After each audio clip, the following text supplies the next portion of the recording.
Josh, what's going on, man? It's a big day in UCLA football. Big week for UCLA football. Big week, big time, man. And finally, Coach Foster is the head coach of the UCLA football team. I'm excited. I can't lie. I mean, like I said, he was the number one candidate in my book, Mhm. and I feel like all the reasons I listed of what the coach needs to be, he's that. All the things that you know Martin Jarman listed, and people have been asking for. I feel like he fits all the criteria, and it's it's really big for UCLA. And even though this year's a big year, and I don't want to just the bar to be set too high for this year, just with he's getting hand over the keys, but it's not he's not he wasn't set up to be, you know what I'm saying. Mhm. And I think it's definitely gonna be a project similar to Coach Prime in Colorado. Um, so we're gonna see, but like I said, regardless if people like Coach Foster or not, he's the guy. And all the people that were been complaining and Mhm. you know were so critical of Chip and critical of UCLA football and critical of Martin Jarman, Foster's our guy. We need to support him through this no matter what. I know people have already been big on donating in the NIL space and getting that going. So we need to fill up the Rose Bowl and really support Coach Foster and this staff moving forward. So, one, you're absolutely right about that. So first of all, there was a lot of people who were like, "What? I can't believe they picked DeShaun Foster, yada yada." And I was like, "Y'all loved DeShaun Foster last week, and were sad and upset that he left for the Raiders, and now y'all like." But y'all, because they had all these other names on the list that they kept hearing about, so they kept thinking of that. But I kind of knew in the back of my head that Sean Foster was always in play. Once Chip left, I'm like, I wouldn't rule him out. And then once the players started tweeting about they wanted DeShaun Foster, even though Martin Jarman said he doesn't look at social media anymore, which is fair considering all the stuff they say on there. But I was But just like, that is he one went with thing the though, because players.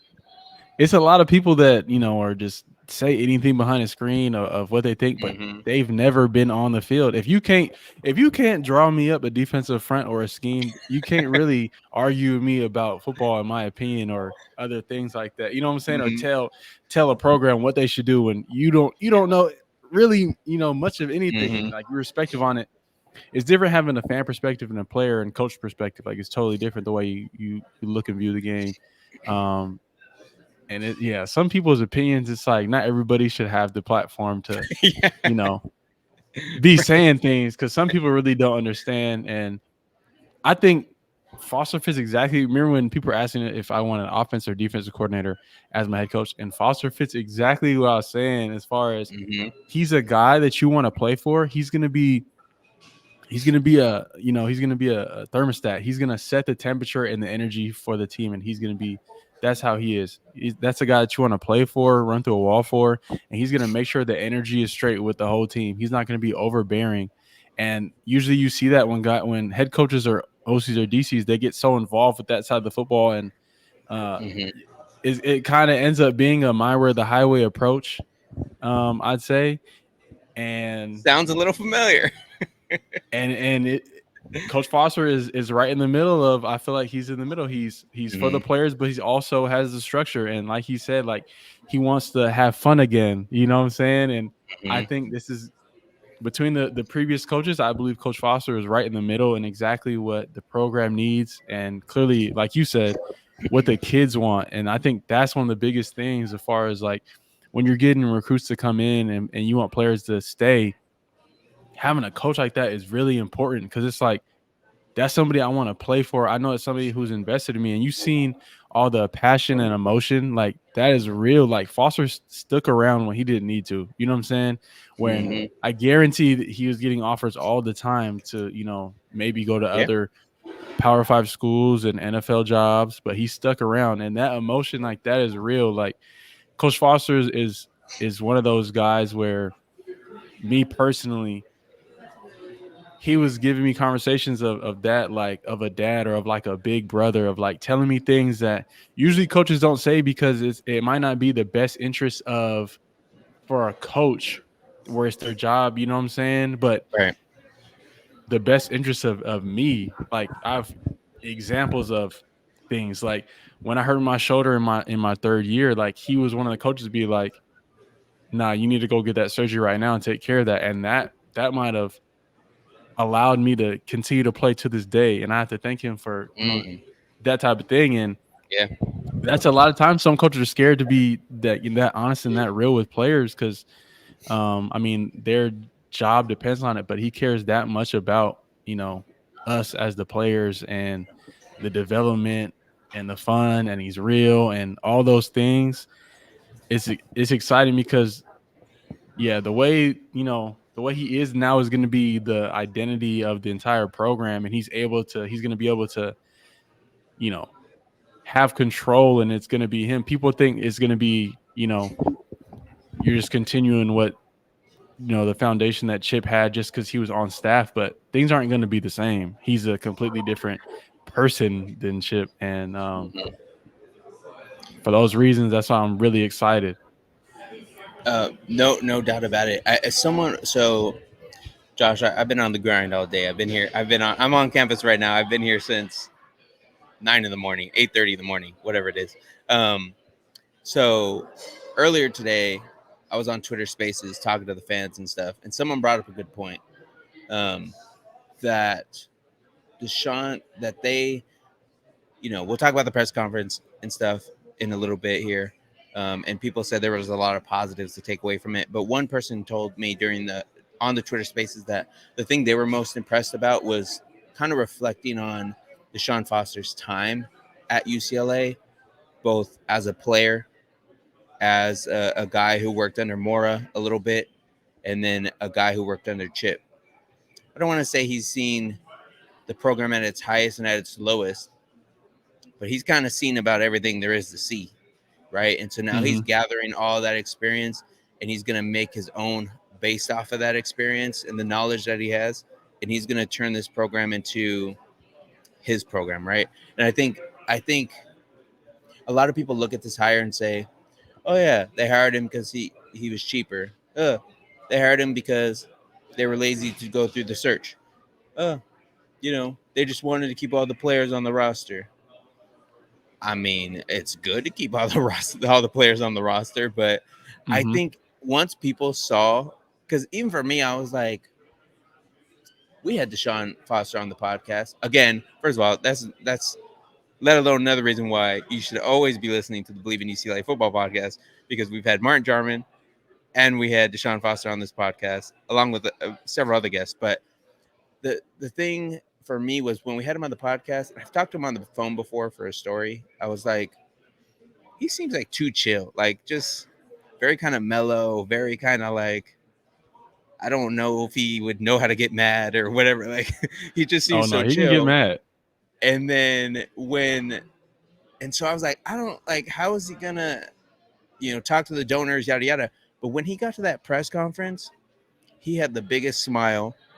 He was laughing. He was full of emotion. The minute he sat down and tried to utter out a few words, tears started rolling down his face. It, it was like a whole different side of Coach Foster. And I think a lot of people on Twitter are like, they're just trying to win the press conference with this hire. I mean, it's only day one of the tenure. And whether or not they were trying to win the press conference, they won the press conference because there's so many people on Twitter, especially those that I talked to in Twitter Spaces, that had mentioned, I have a new approach on it just from the press conference. They are like, I don't know about this hire, and then the next day they're like, I love the hire, yada yada yada, because they saw that emotion, they saw how much he cared about it. They saw a man cry at the podium because he was happy to be there. And there's not a Hmm. lot of schools, there's not a lot of people that get that from a guy that they're able to bring in. And it's one thing just to hire an alum, but for someone to Yeah. care that much, to be around as much as he had, like you said, he's probably could have had offers every year to go somewhere and anywhere really. But he's decided to stay. And I continue every time I talk about DeShaun Foster, talk about him being on the podcast and me asking him, I guess, more or less about his future or whatever the question was. But I remember him saying he wanted to be a head coach. And so I knew any move or anything he took on after that was to build towards him being a head coach. And I guess maybe it's less than a year from when we had him on the podcast now. He's a head coach for UCLA football. That's crazy. And I mean, it's testament to him and his character. And the one thing that I think a lot of people didn't get to see that emotion and how he really is, because the role, I mean, he's running back coach, and the way that media was ran. Like I said, you didn't get to even have that many experience with him. But like from No, the player's I didn't. perspective, Yeah. like this is Coach Foster. This is how much he cares.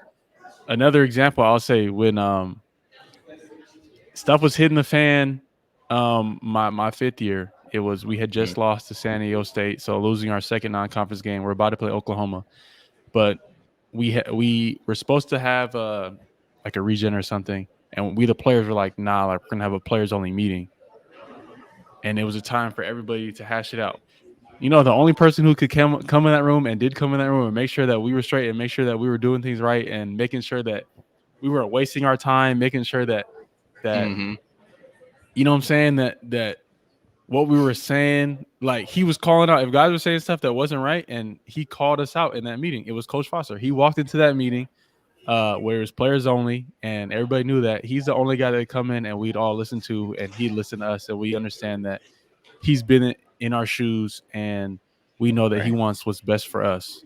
And it was coming from a place of love and, you know, brewing family. And it just different when Foss says something to us, when other coaches said something to us, because we knew we were getting the real from Foss. Like I said, there's a reason why he was around, or he's been around as long as he's had, through Mm-hmm. all the other changes, all the staff coming and going. There's a reason why he was able to be around with the previous staff and this most recent staff. Mm-hmm. That doesn't really happen. I mean, you've seen all the people come and go, and there's a reason Yeah. why he's a guy, I mean, that's been consistent, stuck around, and Mm-hmm. like you said, like, his success, he's a pro's pro. You know what I'm saying? From, you know, like you're saying, people don't know how he's going to be able to talk to the donor and stuff like that.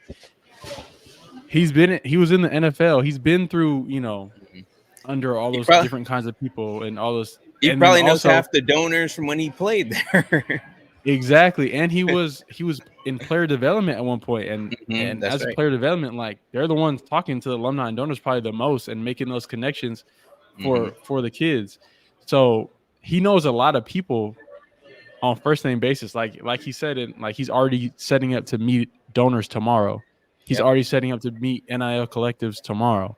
He Mm-hmm. understands the landscape. He's young and energetic, and, like you said, wants to be here. And you feel that and you see that. And the players wanting him to be there, how much that means. The alumni, like, when I was telling you, like, people were going to Martin Jarman, players, alumni, you know, all that things about Coach Foster and behind Coach Foster. And I think that says a lot, not just somebody behind a screen that doesn't know what's going on and just sees Right. these names, but when you've met DeShaun Foster personally and spent time with him and understand what UCLA means to him and what he means to UCLA, this was like the best, you know, the best thing that could happen for the program. And like I said, he's getting handed the keys to, I would say, you know, it's going to be a project with, you know, with kind of the talent we have on this roster and the timing of it, as well as was already 2 signings have passed. Uh, you know, a lot of the key names are probably gone as far as players that already hit the portal and already probably found new homes. So Mm-hmm. um, it's going to be a rebuild, but in the long run, this is exactly what UCLA needs. And like you said, he's guaranteeing, you know, success and wins. Even if that, I don't think, even if that doesn't come in this first season, is Mm-hmm. definitely on the horizon. And I think, like I said, it's going to be a project. So I would say for the fans, definitely be patient and be supportive. And when that success comes, you're going to be like, okay, I remember when Josh said it's going to happen. Yeah. So there was a few things from the press conference that just came to mind as you were talking. One of them was someone kind of asked like, what is the expectation for this first year, or what do you think about your first year being against such an unfavorable schedule, with LSU, Oregon, Penn State. I think you have all three of those games within back to back to back. DeShaun Foster's like, I don't care. We're here to win. Like he's not.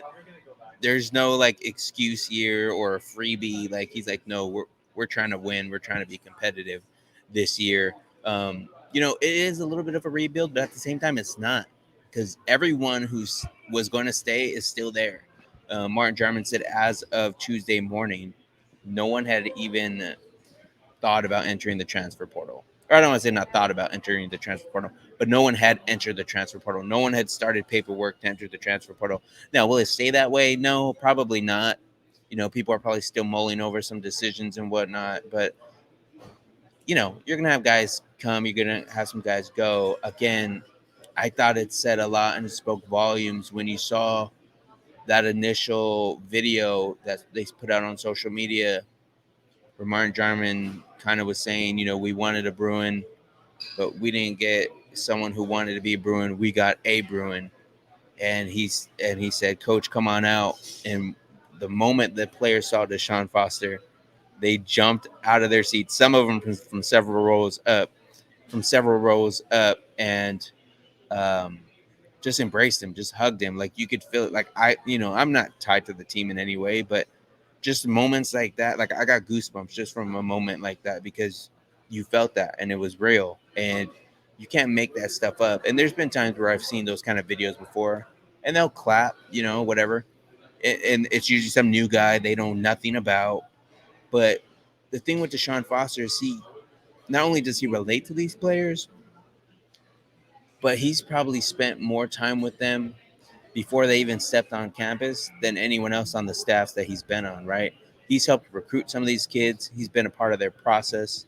Um, I've had some different people tell me that he's like, yeah, he's known so. There was someone who's part of the 2026 class at one of the local schools out here that shared a photo of him and DeShaun Foster when this kid was like 7 years old.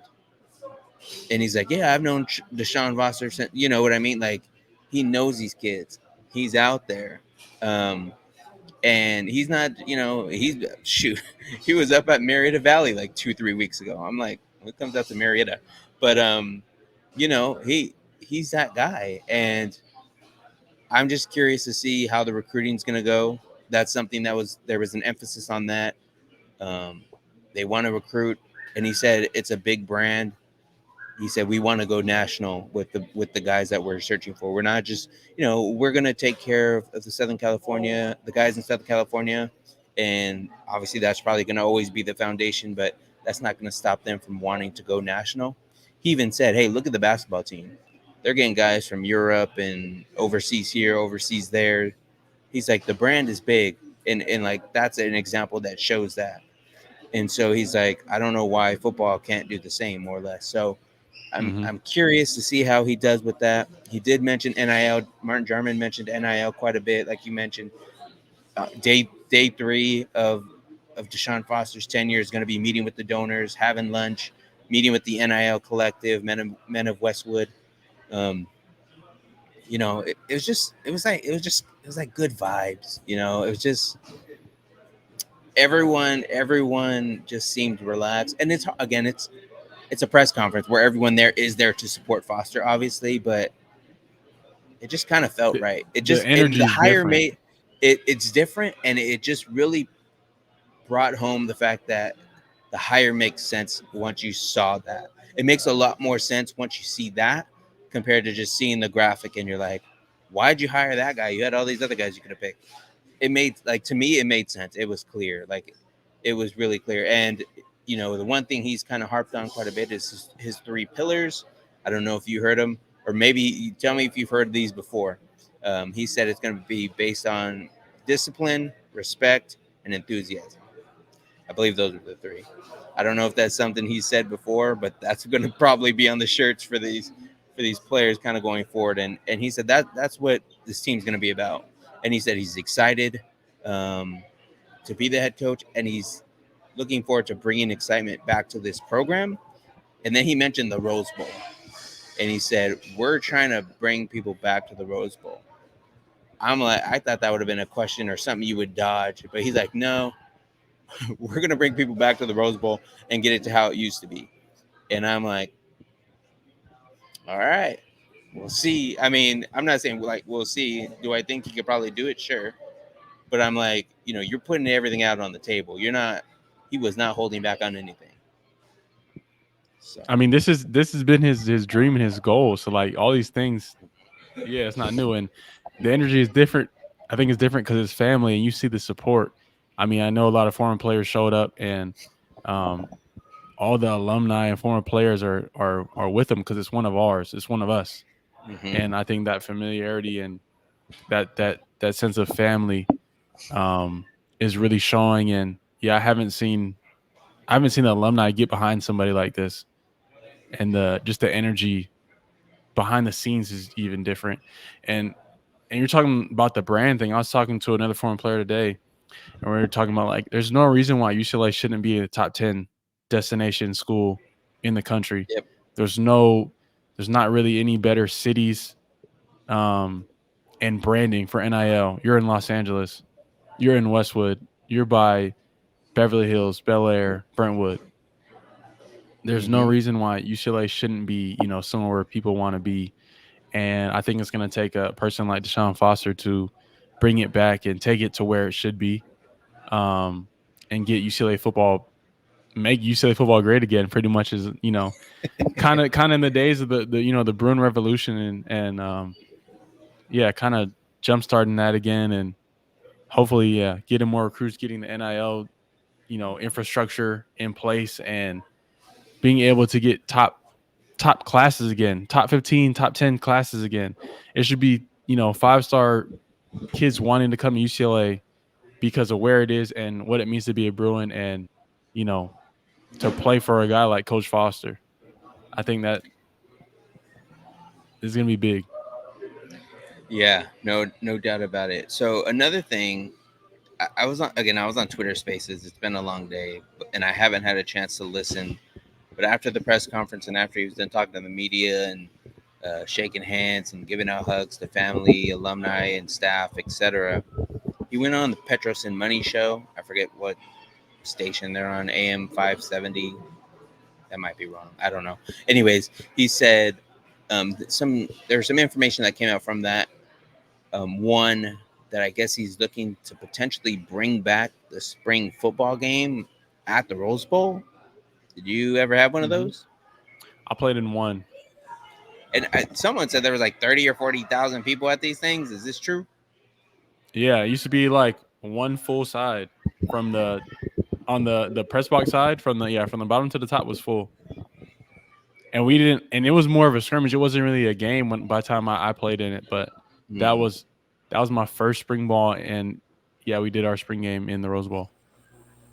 And then the other thing he mentioned, Josh, some of the other reporters weren't thrilled about this.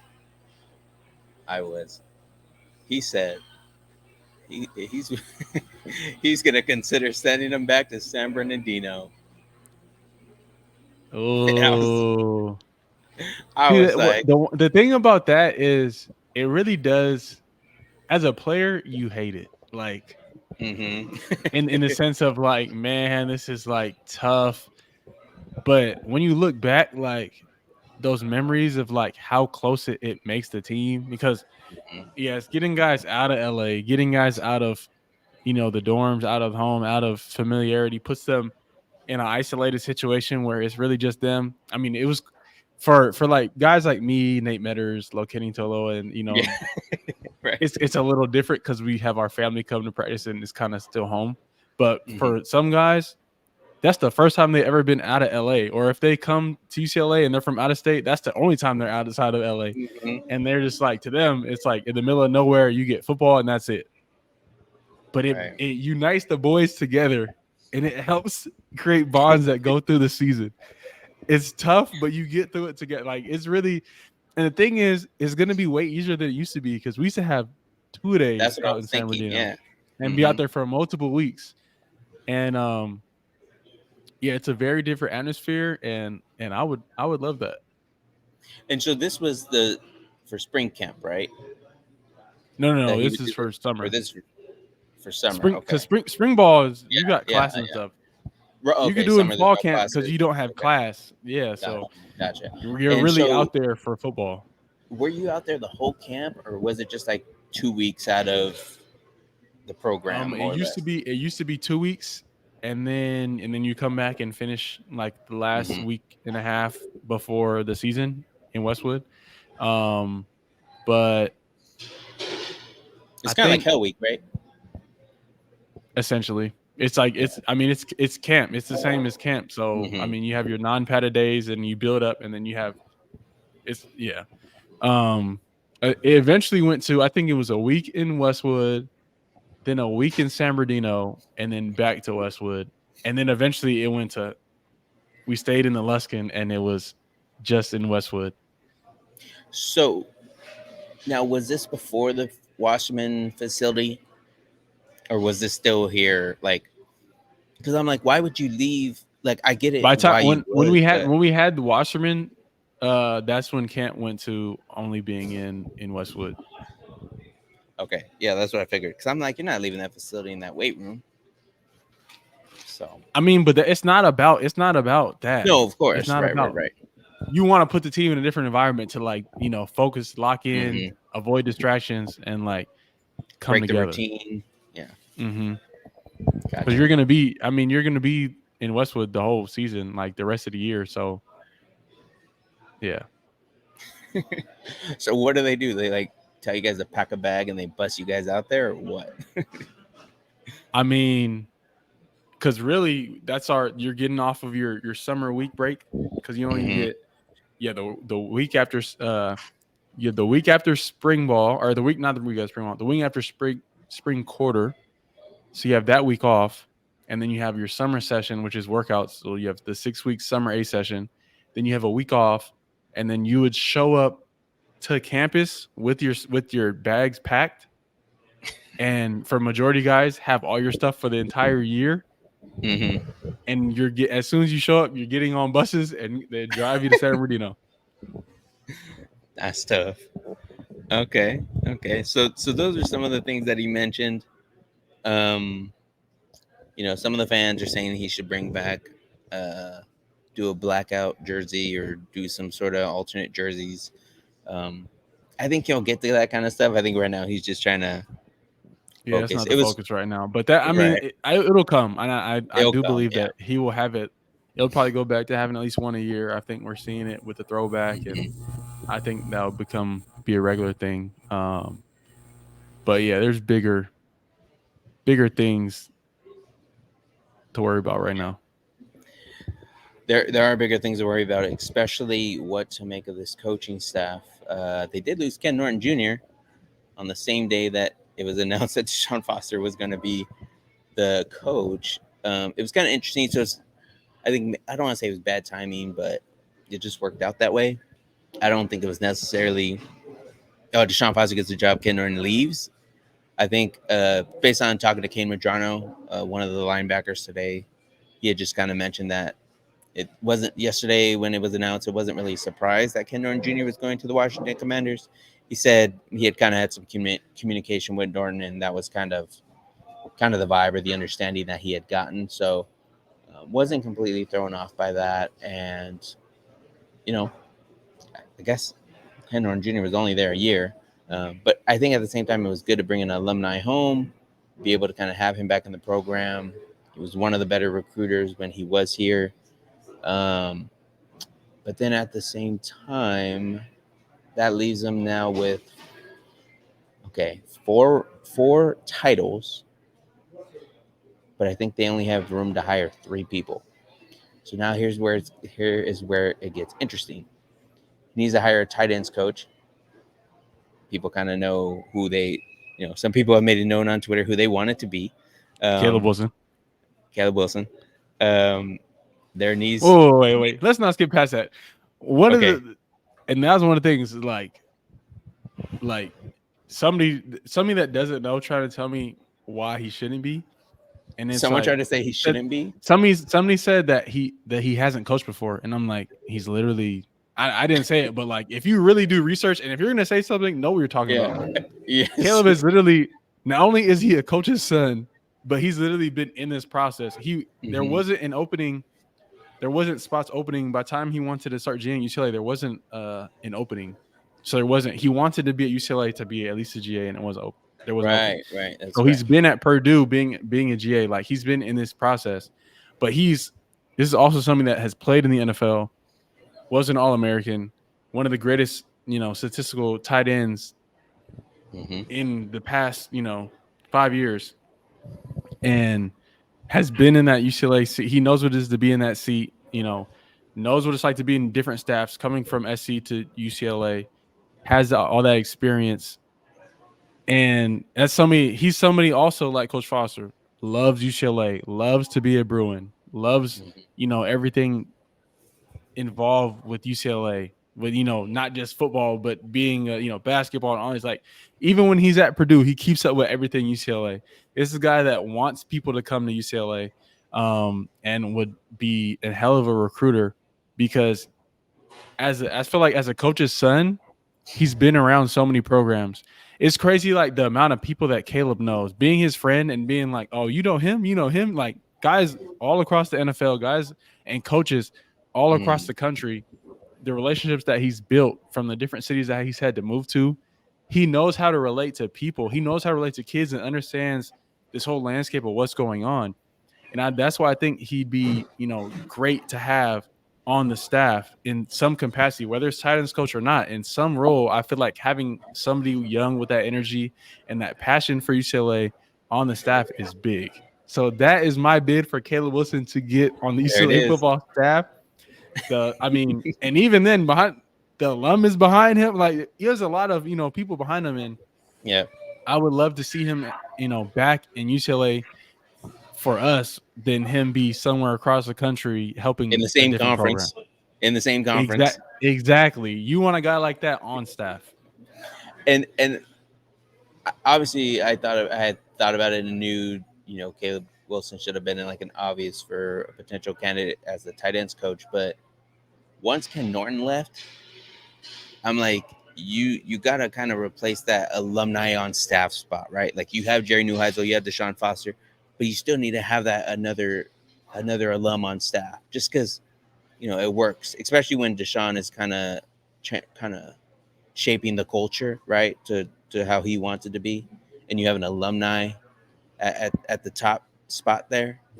But I think you get a Caleb Wilson in there, you get him recruiting, you make him tight ends coach, make him recruit, yada yada yada. You have a guy who loves the program, as you mentioned. Like it just makes all the sense in the world. It's different, and it's different recruiting and relating to a kid when you've actually been there. You've actually been in those seats, in those meeting rooms, in that facility, in those classrooms, on that campus. You can, recruit based on your experiences and what you went through, and how it was for Hmm. you, because that's your truth. That's what really you've been through. And you know what I'm saying. Hmm. When you have a guy come from the outside that doesn't really like know what it means to be a UCLA student, what it means to go to Powell Library, what it means to these different situations where when you're Right. recruiting, you can be like, yeah, when I was here, I did this, and that, and like Hmm. this is the best way to do this here. Like academically, you can do this, and that here, rather than like, I feel like when a coach comes from outside, of course they might have like all the knowledge of football, but when it comes Right. to recruiting, they're probably just kind of reading off of a chart, or like, with these bullet Some points of things to pamphlet. say, Yeah. because that's what they're told, or what it's like to be a Hmm. UCLA student, and what they need to be recruiting. But when you've actually been a Bruin, it's easier to recruit kids to be Bruins because you know what it takes, Hmm. and you know what it's going to take, to be successful on that campus. No doubt about it. So again, they need to hire a tight ends coach. They need to hire a running backs coach because Deshaun kind of indicated during his press conference that um, he probably wasn't going to be working with the running backs, and that kind of falls in line. It wasn't a surprise based on even what Martin Jarman had said of what he was looking for in a coaching candidate, and then even again today during the press conference saying they want a CEO type, someone who can run all the NIL, run the relationships for donors, NIL, recruiting, all that good stuff, and kind of have the game plan and serve as that CEO type. So that kind of frees up that position. But DeShaun Foster said, "Do not worry," because he made it sound like he got a guy. He said it's going to be a guy. Like he said, it's gonna, someone's gonna fill those shoes in nicely that he had there in that spot. So there's going to be that. Um, so tight end, they need an inside linebackers coach. We'll see what happens with that. That job just opened up. I can't think of any candidates off the top of my head. But the one job that I think is going to be the most important and is right up there at the top of the list is this offensive coordinator spot, right? So again, it's interesting because you have to hire 3 spots, but you have 4 titles. And usually your offensive coordinator, example, Chip Kelly, who goes to Ohio State, is the offensive coordinator and quarterbacks coach. They just hired a quarterback coach, Billy Fessler, before Chip left. So now what happens to this? Who's going to be the offensive coordinator and what position are they going to have? Mm-hmm. Have you ever seen anyone not be the quarterbacks coach and the offensive coordinator? Like, is that weird? I don't know. They're usually the I quarterbacks coach, mean, no? when Chip came, we didn't have an offensive Right. coordinator, Which is weird, and which is why I'm They like had not Coach used to it. Bible over the they had Coach Bible over the quarterbacks room, and he wasn't the offensive coordinator. Oh, and then Um, Justin Fry was the offensive line coach and the offensive coordinator by title. Yeah.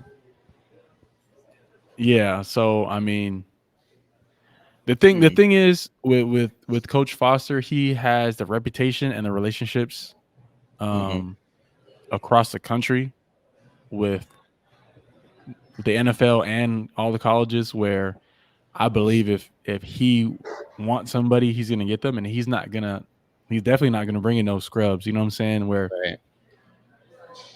I think we're in good hands of him making that decision and being that CEO of this team and filling those roles with people that are exceptional and fit him. You know what I'm saying? That fit Right. what we need as far as being young and being able to recruit. Mm-hmm. No doubt about it. So I'm Go not ahead. too worried about it, but I understand what you're saying. Or if they do gotta they do gotta make some things shake, maybe move some people around, or Mm-hmm. I don't know if all the coaches on the staff come back or how that situation works as well. Mm-hmm. Because some guys might have been Chip's Chip's choice, but it might not be Right. Coach Foster's. No, that's true. That's very true. Yeah, someone asked what his offensive philosophy is going to be during the press conference, and he said, he hasn't really gotten to that point yet, just because he still has to hire the staff and all that. But the name to watch out, according to the fans love the idea of getting this UNLV offensive coordinator, quarterback coach, Brendan Hmm. Marion. I don't know if you're familiar with him. Maybe I'll have to have you watch some offense, and you're gonna have to explain why he's great to me, because I don't know what I'm looking at when I'm watching some of this stuff. But I know he's an innovative offensive guy. Are you familiar with him at all? Do you know anything about this dude? I've heard the name and seen a lot on social media Mm-hmm. about him and his energy. Yeah. I mean I'm not too familiar with his schemes, and I would have to Mm-hmm. watch some tape to really break that down. But from the people that I've seen, pumping up his name and seeing um, that type of stuff, he must be that guy. So um, yeah, we'll see. We'll see if he's able. I mean, it's a no brainer to leave UNLV for UCLA. I feel like, come Yeah. on now.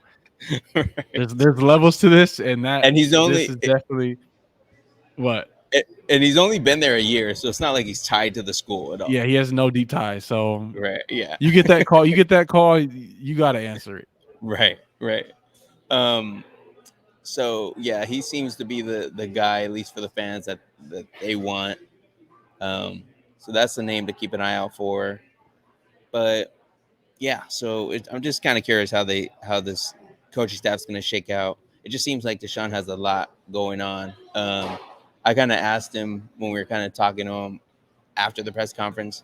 I'm like, have you really even sat down yet and like even sat at your new desk and just look around and understand and realize that you're now the head coach of this That's a program? nice office. And he's like, That's I have a big not yet. He's upgrade. like, I might do that later tonight. So we'll see. The next time I talk to him, I'll have to circle back and see how that moment was for him. But he's like, yeah, I haven't checked my phone. He's like, I can't check my phone because people keep texting and calling. He said he clearly hasn't been on social media because he still has the Raiders profile pic up still on his Twitter. So he's been busy, and I don't think it's going to stop anytime soon. So, um, you know, if the press conference said anything, he has a good support system around him, and I think he's going to be in good hands. The one other thing that's significant that I want to mention before we kind of wrap things up here is Martin Jarman put an emphasis on it several times by saying we're going to do everything we can to support DeShaun Foster, and we're going to give him all the resources that you need. Now, it's easy to say that, but I think if you're putting it out there like that, there's got to be some truth or you're holding yourself accountable to that. But I thought that was something that Mark Jarman was really hammering home, while emphasizing like this is our guy. We didn't pick like I said at the beginning, we didn't pick him, because he was the cheaper guy or this or that. He was the best candidate they felt, and that was the guy for them, and that's the guy the players wanted. So yeah, as of Tuesday morning, no transfers. That might change. Real quick, going back to the offensive coordinator, someone mentioned on Twitter Spaces that made sense to me. You would probably want to get an offensive coordinator that's already with another program, because if you do that, guys might follow, and that's a good way to kind of help replenish the roster, in a sense. So I don't know. I just found that to be kind of interesting, and I think that would kind of open up the talent pool at least a little bit with one program if they were to do that. So that's something to keep in mind. But yeah, I mean, that's kind of everything I got off the top of my head. I mean, spring ball is right around the corner. I don't know if the I date's know already it's set. coming up. I It's coming hope, up quick. and that's one thing I hope, he uses this time to maybe move spring ball back to how it It's used to already, be. isn't it already far enough back? Isn't it far enough back? But the way it used to be, well, okay, with Mora, spring ball started in spring quarter. With Chip Okay. came, it was like half at the end of winter quarter, and the rest at the beginning of the spring quarter. Mm, okay. So he might need this extra time, to get things in place and then move spring ball back a little bit.